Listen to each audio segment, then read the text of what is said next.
Hello everyone, today is 14th of July. My name is Sahil and welcome to the newspaper analysis. Guys, in today's video, we will be taking up the entire analysis of the Hindu newspaper and one very important article from the Mint also we will be taking up. Guys, you can also join our Telegram channel where the daily and important updates and even the PDF is being shared every day. The link for the Telegram has been given into the description. Now, first of all, guys, let's see the overview of the important articles.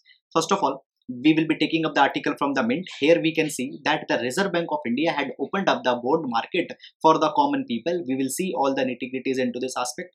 Now guys, taking up the overview of the Hindu newspaper. You can see that this is the first page of the Hindu. Here onto the first page, nothing very much important has been there. The vaccination etc. has been mentioned, not very much important.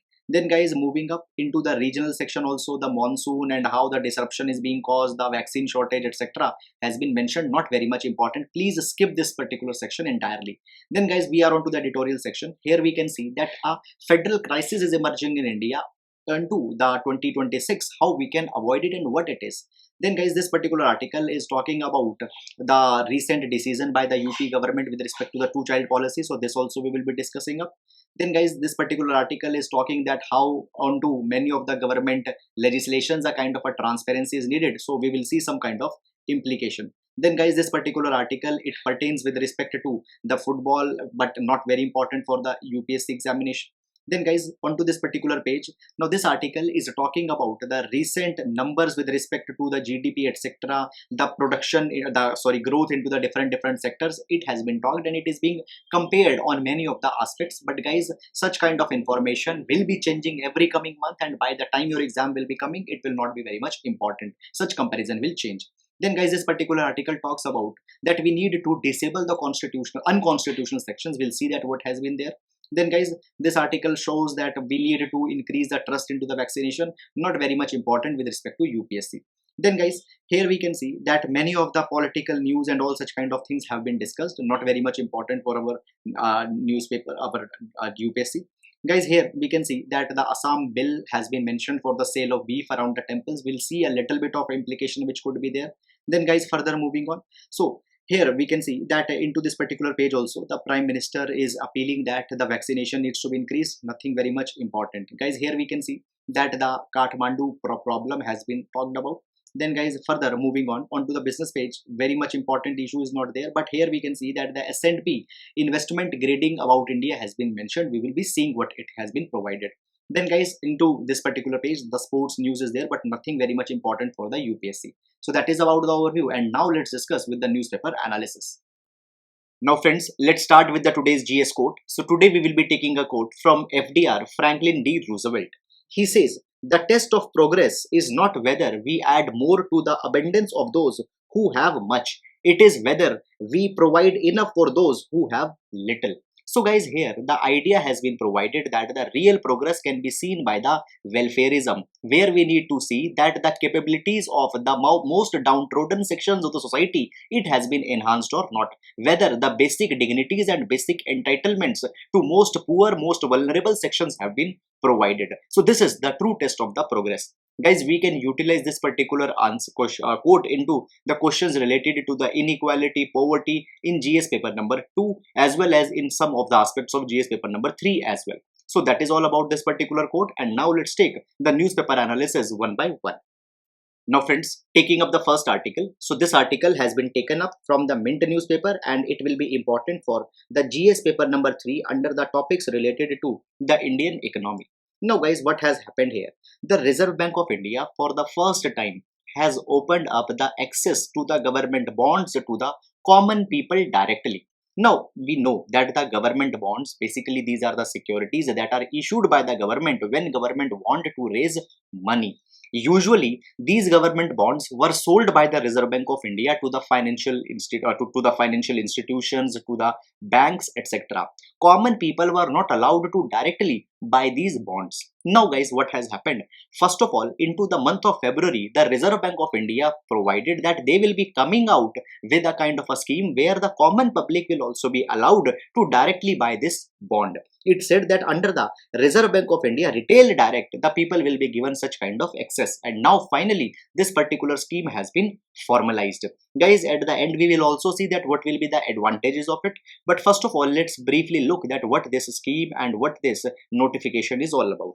Now it has been provided that individual investors, they can open retail direct gilt account with the Reserve Bank of India to buy these government bonds. Now guys, when we talk about these government bonds, they are many a times also called as popularly the G-Secs. Now these G-Secs, it includes number one, the central government bonds. Then number two, it includes the state developmental loans, the money that the state is raising for developing the basic infrastructure. Then guys, there are the state government bonds also specifically. They will also be covered here. And then the sovereign gold bonds will also be covered here. Now the sovereign gold bonds, they are issued by the central government and their price is linked with the price of the gold. So if the gold price will go up, the yield into these gold bonds will also be going up. So all of them can be traded here. Now guys, further into this particular scheme, even the non-resident Indians, they will also be allowed to buy these bonds. Now see, the Reserve Bank of India had basically given the access to the investors onto its negotiated dealing system NDS.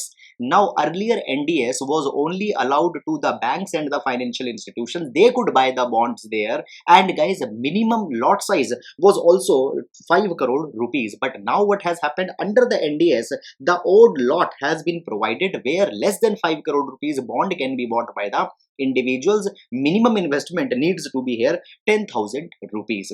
Further guys, it has been provided that they can basically individuals, they can also buy the bond into the primary auction. Primary auction is when a new government security is being sold for the first time. So these are the primary auctions. So there also the individuals will allowed to buy the bond. But guys, here when into the primary auction the bonds are released, there by the process of bidding the bonds are sold. Now here the individuals, they will not be allowed to bid.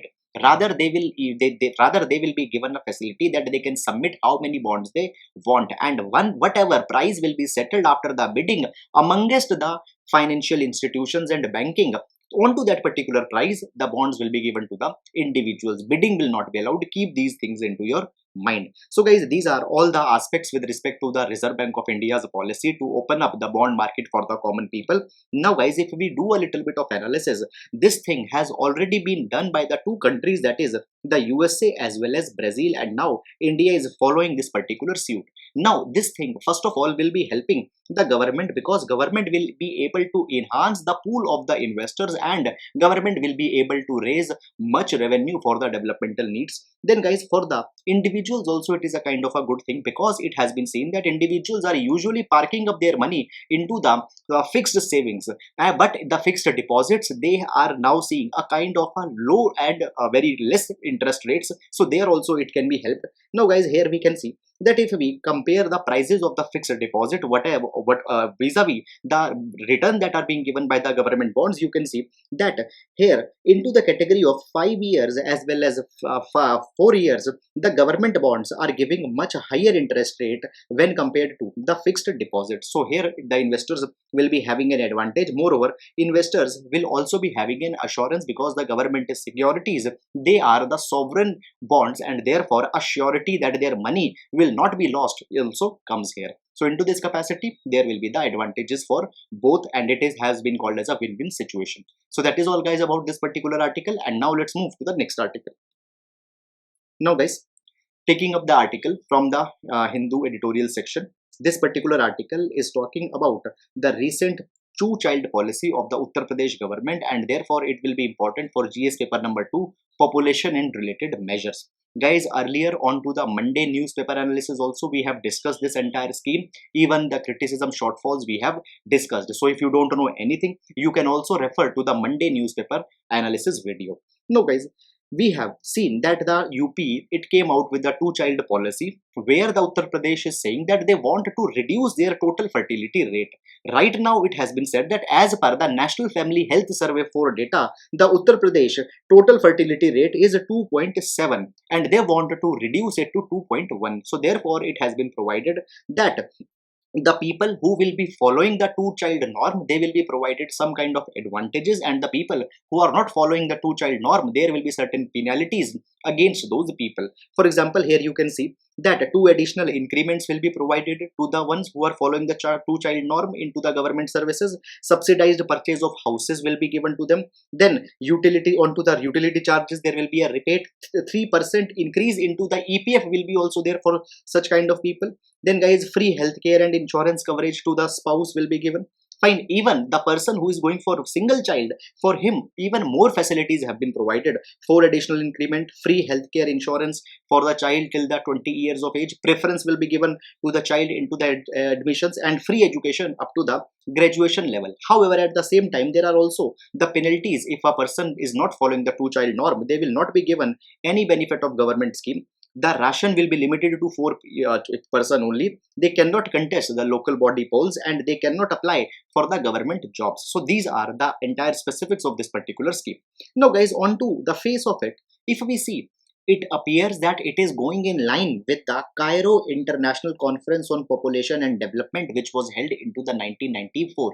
So into the Cairo Declaration, it was said that the states need to promote the access of the male contraception, female contraception, as well as it needs to decrease the maternal mortality rate, infant mortality rate significantly by the 2026. So it seems that Uttar Pradesh government's scheme is going into this particular direction. But guys, it is again not the complete truth, because when we see the Cairo Declaration, it was even focused onto the promotion of the reproductive rights, empowering women, as well as onto the universal education with respect to the maternal and infant health, because a kind of a nexus between the poverty and the population has been witnessed. But guys, into this particular scheme, education empowerment has not been that much focused. Moreover, the reproductive rights are not being facilitated. Rather, under the two-child norm, and the penalties are there, and under it such kind of rights will be crushed. So this is one particular aspect that has come. Moreover guys, it has also been provided that when we see the state government's approach of providing the incentives as well as a incentives, it has been failed and has been criticized even by the National Human Rights Commission. It was seen into the past that the state governments such as the Andhra Pradesh, Madhya Pradesh, Rajasthan, Chhattisgarh, Odisha, as well as Haryana had tried to impose such kind of incentives and disincentives for the population control, and at that point of time it was criticized. So guys, into this particular direction, there are both the aspects. You need to keep it into your mind. So that is all about this particular article, and now we'll be moving to the next article. Now guys, this article has been taken up from the Hindu editorial section, and it is talking about a constitutional crisis that might emerge in India by 2026, which India should be careful about. So let's discuss of this particular article, and it will be important for the GS paper number 2 under the topic of constitutional issues. Now guys, when we see the Indian constitution, you know this thing that up till 2026, a freeze has been there onto the seats into the Lok Sabha. Now guys, when we talk about the seats into the Lok Sabha, every state is given a seat onto the basis of population that they are having, and as after every 10 years the population will change, so the seat allocation also needs to be changed. But guys, what has happened into the 1970s, the population control measures were being taken up by the different state governments, and it was said that we should give a kind of a time window for this particular action, and frequently the seats should not be changed. So earlier it was said that for 25 years, that is up till 2000, the seats will be frozen. Then guys, again it was extended to next 25 years.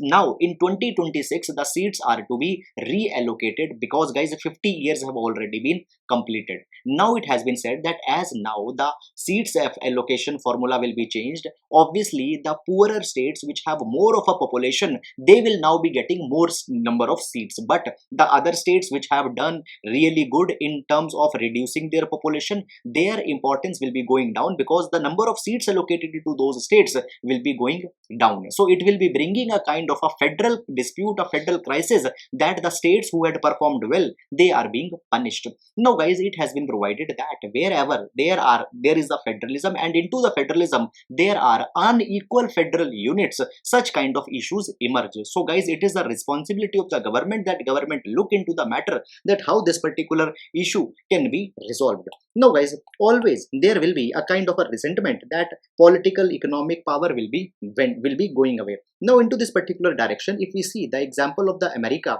there also it has been made of the different federal units, and sometimes the federal units are sometimes they are small, sometimes they are big, but they have tried to achieve a kind of a balance. How? Into the America guys, first of all it has been provided that national power over the state is limited, the unions or the central or the federal power is limited, the states have been given much more control over their own subjects. Into the India, we follow a kind of a structure where the power is more centralized.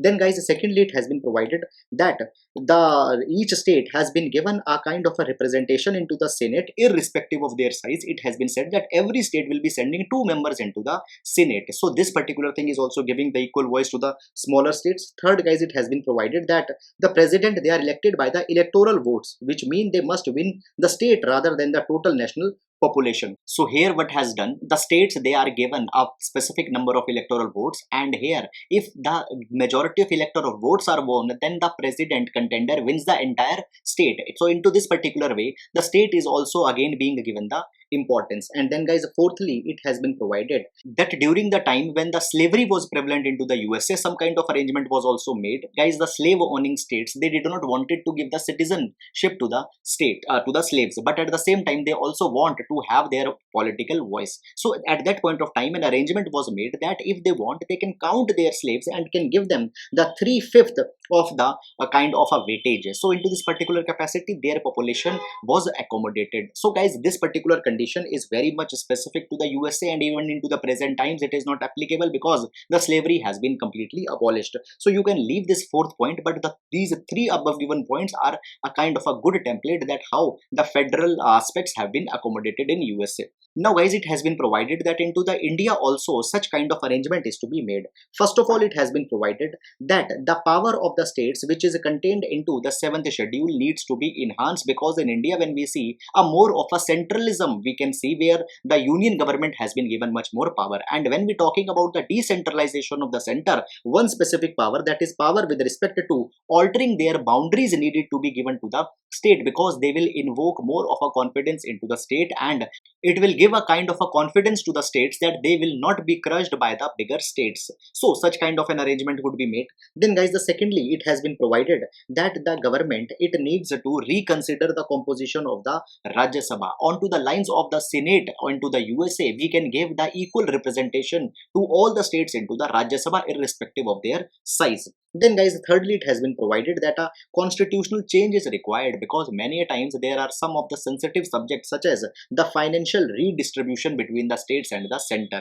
Here guys, originally we have provided that the concurrence of the half of the states is kind of a sufficient, but rather than this, it needs to be provided that the concurrence of all the states needed to be taken into the account. This particular thing will be giving more of a confidence. Then guys, fourthly it has been provided that a serious thought needs to be given with respect to breaking up of the biggest states into the smaller units, so that a kind of a parity comes between the state size into the India. So guys, these are some of the way forwards that could be adopted so that the looming federal crisis could be mitigated. So guys, that is all about this particular article. I hope you have understood it, and now we'll be moving to the next article. Now guys, this article again taken from the Hindu editorial section. Guys, it is basically talking about the new IT rules 2021 that has been announced by the government, where the OTT, digital news media, they will all be covered. Guys, into the article, majorly a kind of a critical tone has been adopted. It has been said that way back in 2002, government was more accommodative in discussing the approaches or the concerns of the different stakeholders. Here, the example has been given that when the cable television network amendment bill was being stacked up, there all the stakeholders were concerned, but now such a discussion has not been made. So guys, a kind of a generic tone is there. However, with respect to the UPSC, much of a substance is not there. But guys, here one or two specific points are there which we can utilize for our examination. Here the example has been given that how the other countries have handled the regulation of the OTT platforms and digital media into their own countries. So here guys, some case studies are there. Number one is the case study of the European Union. So here it has been said that the European Union Audio Visual Media Services Directive has been announced by them 3 years ago, and it encourages the self-regulation and co-regulation among the players with a specific focus onto the child safety and violence and hate speech. So these are very defined areas which have been given here. But in contrast, when we see the OTT rules in India that has been announced, there are very vague grounds that has been given, and under that any kind of media could be censored, could be crippled up. Then guys, the next example that has been given, it is the example from the United Kingdom. Here it has been provided that the video on demand services including TV as well as the online film services, it is regulated by the Ofcom. And this Ofcom, it not only provides the editorial rules but has specific provisions for protecting those under 18 and the prohibition of content inciting hatredness. So guys, again here the specific grounds have been imposed and the specific responsibility has been given. Then guys, the third example has been given with respect to the United States. Here it has been provided that the US, it expects pay TV players to follow Federal Communication Commission guidelines and the OTT content has not been regulated. So again, a kind of a freedom of speech has been given to the OTT. Now guys, though we cannot follow the US's example completely because there are some domestic concerns, but guys, what has happened into the India, overarching power has been given to the Information and Broadcasting Ministry, and it can intervene as what is being shown onto the OTT. So such power to a ministry should not be there. Moreover, the grounds need to be more specific, and into this capacity such case studies can be utilized into your answers. So guys, that is all about this particular article. Please do utilize it into your answers, and now we'll be moving to the next article. Now guys, this particular article pertains with respect to the section 66A of the IT Act. Guys, this particular article, little bit we have already discussed into our newspaper analysis also, but today we will be seeing it into an extensive way. Guys, this particular thing has been seen that recently the PUCL, the People's Union for Civil Liberties, it filed a petition into the Supreme Court and said that the section 66A of the IT Act, it was held unconstitutional in 2015 by the Supreme Court into the Shreya Singhal versus Union of India. But still, it has been seen that into these 6 years, the cases are being registered under the section 66A by the various police officers. More than 1300 cases have been registered since 2015. Now guys, if we talk a little bit about the Shreya Singhal judgment of 2015, the Supreme Court provided that section 66A of the IT Act is basically unconstitutional because it is violative of article number 19 subclause 1 subclause A, which gives the freedom of speech and expression. Under section 66A, if a enforcement officer deemed that I had posted something onto the online media and it might be creating some dissatisfaction or it might be creating some kind of hatredness, then that officer can book me. But guys, it was provided that the ground which have been given under section 66A, they are very much wide, they might have a lot of interpretation, so therefore wrongly the individuals might be booked.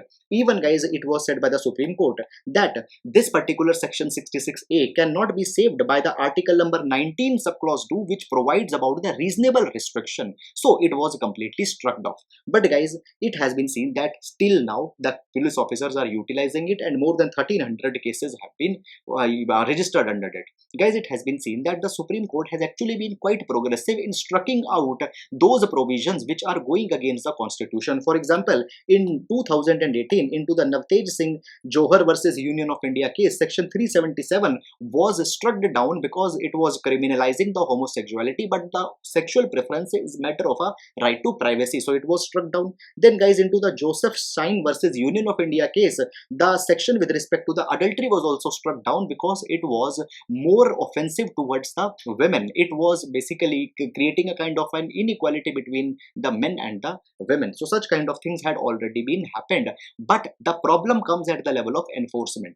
Now guys, it has been provided that into this particular direction, many times the negligence is done by the police officers and not always they are registering the case under the section 66A into an intentional manner. Sometimes it is a kind of a mistake also. But guys, there needs to be a responsibility of the supervisory police officer that whenever such kind of matter comes to the notice, it is needed to be removed at earliest. Then guys, secondly, it has been provided that the superintendents of police, the responsibility is to be fixed for the officers who are committing this particular kind of mistake. They needs to be sent a kind of a reminder. Moreover guys, with respect to the responsibility, it has also been said that in into their confidential annual reports also such kind of things should be mentioned. If they will be committing such kind of mistake repeatedly, such kind of warnings also needed to be given to the police officers. Then guys, it has been provided that if again the police officers are committing the same mistake, then under the section 166A of the IPC, which provides punishment for up to 2 years for disobeying directions under the law, under that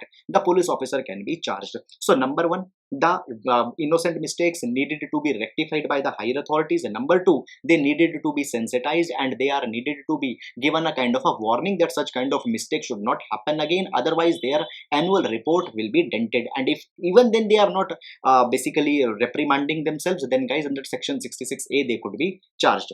Further guys, it has also been provided that apart from educating the police officers, there needs to be a kind of a provision where into the brackets we can mention wherever such provision is there that it has been struck down by the Supreme Court.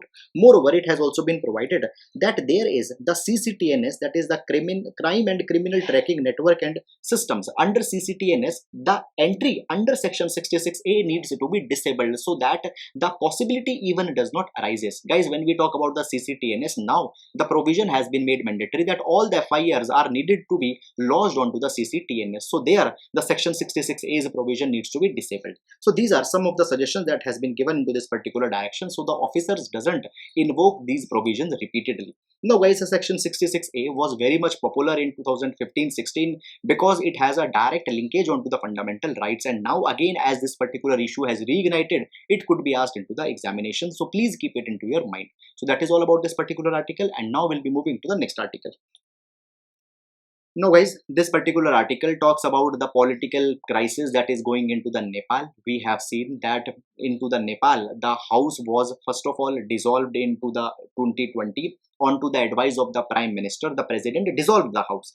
Guys, it was again reinstated by the Supreme Court. Now guys, again the house has been basically dissolved. Guys, into this particular capacity, all the issue I had already yesterday posted onto the Telegram channel, where into the chronological manner we have seen that how this particular issue has been evolved. So guys, just that you need to keep into your mind. Don't need to go too much into the nitty-gritties. So guys, that is all. Yesterday onto the Telegram already we have taken it up, and now we'll be moving into the next article. Now guys, this particular article talks about the Assam's ban onto the sale of beef around the temples. Now guys, what has happened? Assam had came out with the Assam Cattle Preservation Bill 2021. Now into this particular thing, number one, it has been said that the beef cannot be sold into the localities where non-beef eating communities are living, for example Hindus, Jain, etc. Secondly, it has been said that the beef cannot be sold into those particular locations where the government had not given the permission, as well as it cannot be sold around the temples and such religious places. Then guys, thirdly, it has been said that the transportation of the cattle from Assam and within the Assam cannot be taken until and unless a due permission is taken. Now guys, these are the provisions, but guys, it is also invoking one more aspect, that whether government is again going towards this particular way where it is trying to invoke a control onto the culinary habits of the people, because guys, regularization of beef as a diet many times invokes such kind of problem. Moreover, there is one more problem, that into the northeast many of the states are also there where the Christian majority is there, and into them it has been seen that the consumption of beef is a dietary preference many a times. So how the supply to those states will be affected by this particular ban, because the transportation of the cattle has been brought under the severe control. So this is one particular implication which could be there. However guys, the specificities of this particular bill is not that much important because it is a state level legislation. But guys, if such kind of a concept question is coming, you can use it as a kind of a passing reference, that how into the cultural spheres also the state is invoking its powers. So just this is about it, and now we'll be moving to the next article. Now guys, this particular article taken up from the economy page, here we can see that the S&P had kept India's sovereign rating unchanged. So guys, India's present sovereign rating is BBB minus, which is at the lowest level or into the investment grade category. And for the 14 year into the row, such kind of rating has been given to the India. It has been seen that India is not able to bring systemic economic reforms, and because of this, the lower rating has been given. And it has been expected that India will be ushering the economic reforms, will be coming out with actually such kind of policies which enhance the ease of doing business, so that investor sentiment, it becomes more strong when India is being concerned. So if such kind of things happen, this lower investment rating which has been given might get a kind of an upgrade. So guys, just this is a kind of an update which is there into this article, nothing more substantial apart from that. So guys, that is all about the today's newspaper analysis. I hope you have understood it and you are finding the utility into the discussion. So that is all. Thank you so much.